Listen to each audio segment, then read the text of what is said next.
これ、コネホさんのセッションが始まります。コネホさんは日本にお越しいただいたんですかね。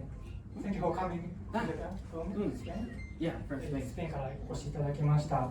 ゴーファーバッジのコントリビューター、作者の方みたいです。はい、それでは、セッションを始めたいと思います。コネホさん、セッション開始お願いします。Please proceed. Yes. 拍手でお迎えください。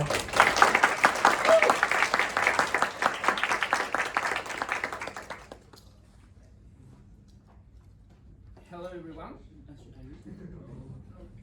Hello everyone. こんにちは、皆さん。コネホです。こんにちは、皆さん。やなです。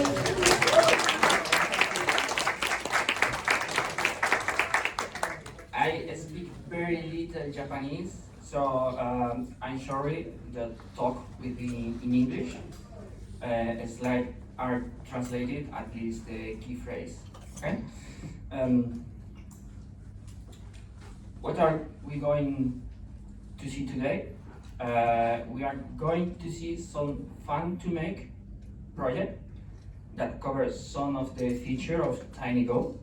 I hope they help you experiment and explore Tinygo, so you get involved more with it. There are some experiments. Don't expect anything serious.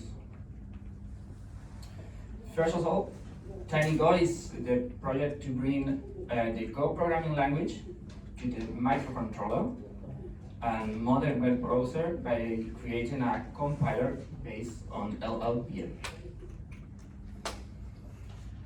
But if you are here at the first ever Tinygo conf in the world, so you probably already know what Tinygo is. And we are going to see most of them are toys and games. So how they work? First, you need to initialize, which is just create the variables and set the state. Then you have the loop, which you read the input of the player, you process the input and apply the game logic, and then you give feedback to the player or to the person. It could be a display or actuator, sound, motion. And finally, when some condition met, you end the program, just like any other program. For inputs, we have buttons, but also joystick, dial, and a lot of different sensors, like temperature, accelerometer, distance sensor, and you can get really cool project with using them, not only the button.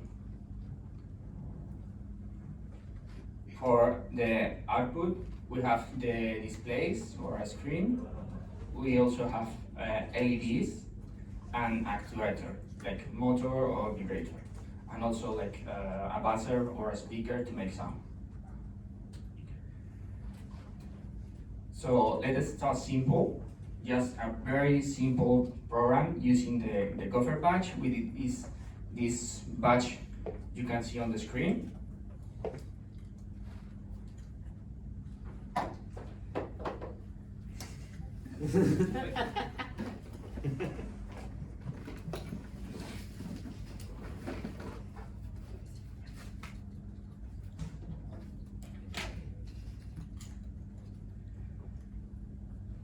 So for our first example, we for almost every Tinygo program, only those that apply to a microcontroller, we need to import the machine package, which is a special package that allow us to talk with the hardware.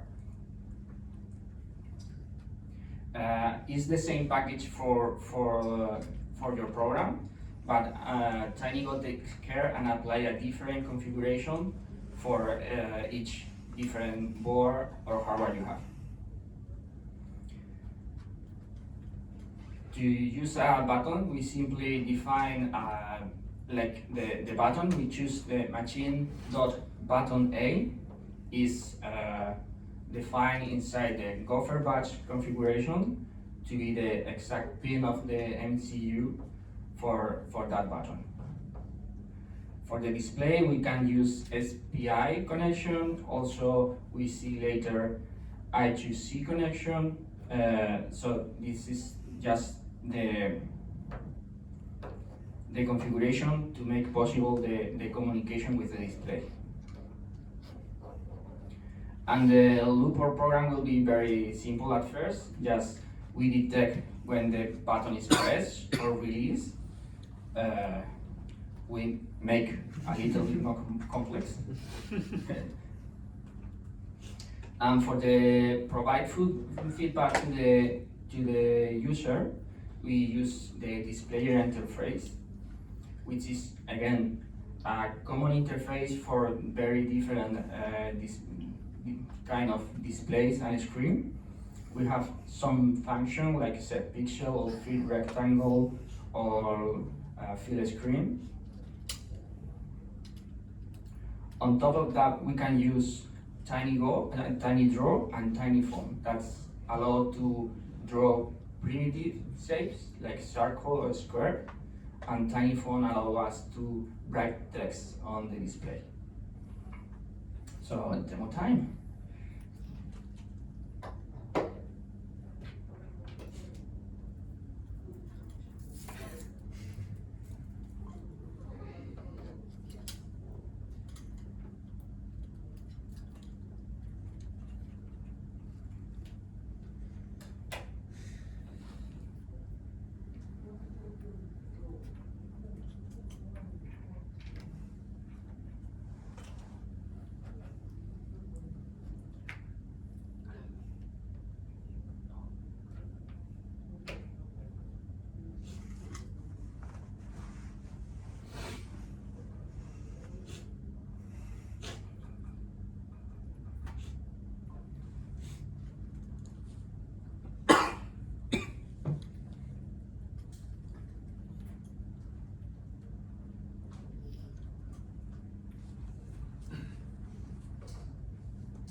Sorry.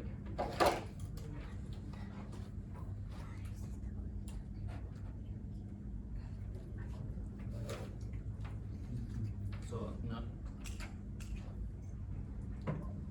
now you can see. Wait,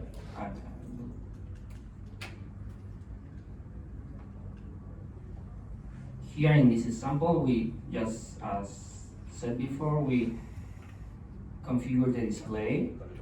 We configure the different buttons, like all the direction and AB, and then for when you click any direction, you just set you move the X and Y, and move. It's okay. And move the rectangle. And as we can see in the screen, if I click the button, the rectangle is moving.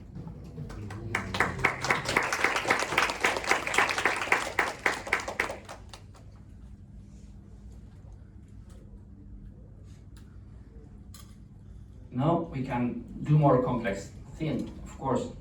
So you probably also know about Tinygo Kit Zero. It's a custom keyboard made by Takasago-san.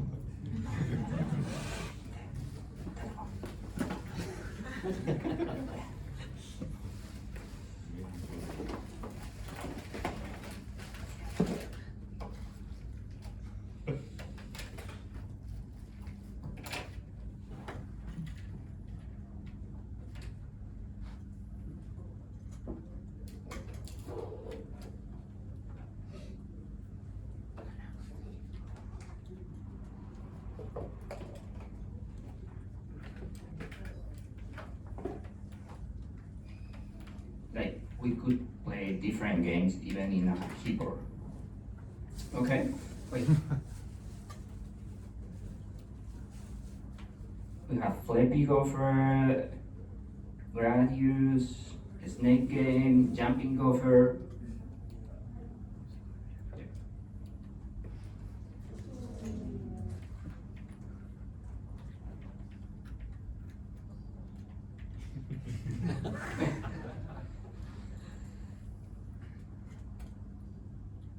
So how is that possible? That possible is thanks to Coebiten, which is a package for making different games. Coebiten was heavily influenced by Mini-10, and again was done by Masaki Takasago.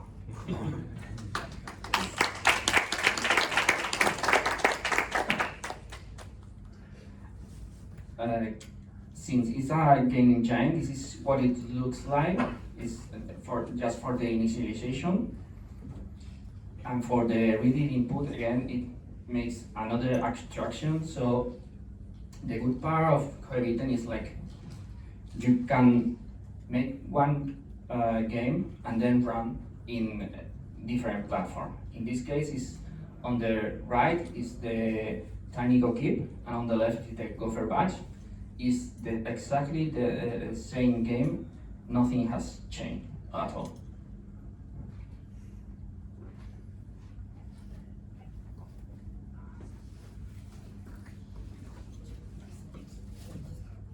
So what more? We have seen like you can use buttons now, you can use display, but we can use other kind of sensor and other kind of different media.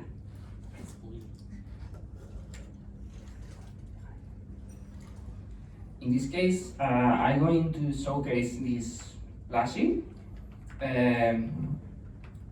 It has one big LED, which is made of WS2812 LED strip inside. Also, it's made using conductive fabric and thread, and it has built a built-in accelerometer. For just the pixel, you configure the pixel with this, like you just configure, we use WS2412 driver from the Tinygo driver repository, and you just write a slice to it with the different color. For the accelerometer, we start and configure an I2C communication, and we create a new LIS3DH driver, which is an accelerometer, again from the Tinygo driver repository. And to read the coordinates of the accelerator is just a simple read acceleration. It can also make sound with a built-in buzzer. Very simple again, and we have a tone function, like you just said which note and how long it will play.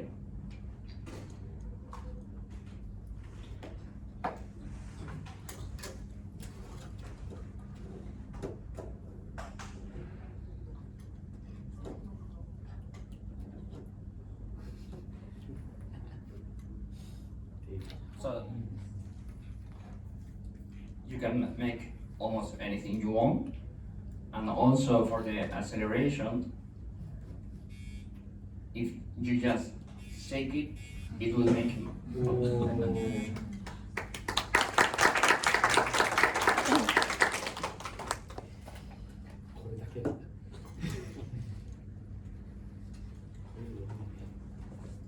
So what's better than one gopher? Of course, two gophers. I'm going to present GameLink, which is just we can use I2C to connect to another microcontroller. So why not connect two of them?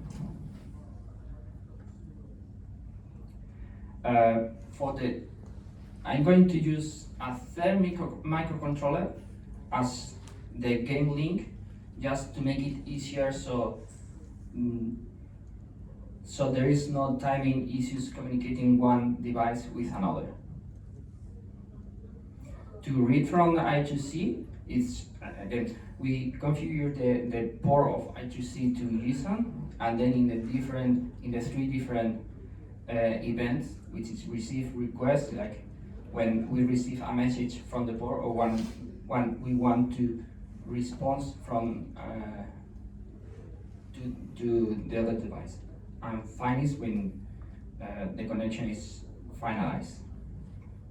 So let's make a short demo, please.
Sorry, I think I will not have time, but I will show later at the booth.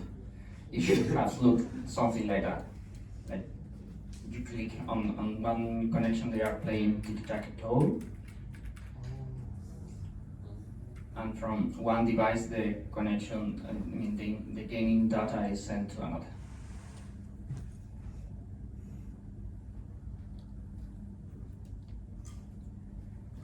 We also have Bluetooth Low Energy, Wi-Fi, LoRa available with Tinygo. In this example, this is a little robot that is managed, controlled by Bluetooth. Inside the robot, we have all the configuration to make it to be a peripheral, and and just expect some information from the controller, which also run Tinygo. Just here is the code to make this possible. Also, you can use Tinygo to write game for Game Boy Advance, Nintendo Switch, PlayStation 2. Those are cool, right? But Firefly Zero, I think is cooler, which is just a once is WASM Power Console. In this case, you write Go code, you use Tinygo to generate a WASM file, and then you run it on the console. It's very similar to Coebitan or any other game engine. This is a prototype right now, but the documentation is very good. They have already a catalog of different games, and the gameplay is on the console and also on the web browser and on the desktop, since it's a once file and you can just make a runtime for it. You can go crazy and create your own hardware. We have more than 85 board, more than 100 devices, sensor actuators supported in Tinygo directly.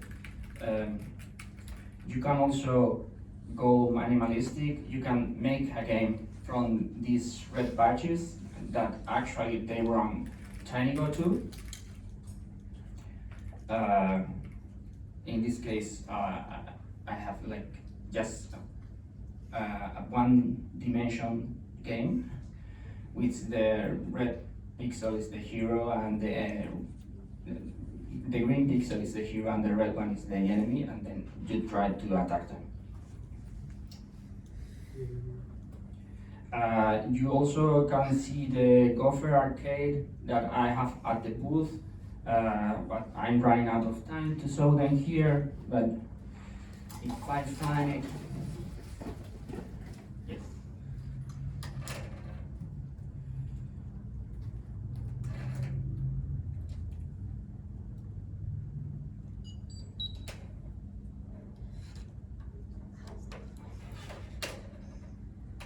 You have the snake game.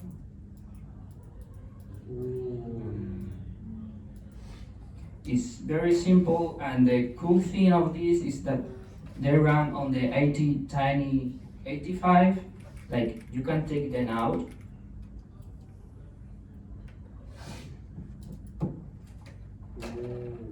And you can just program each one as a different game, and you can switch it on the spot without flashing the console again. So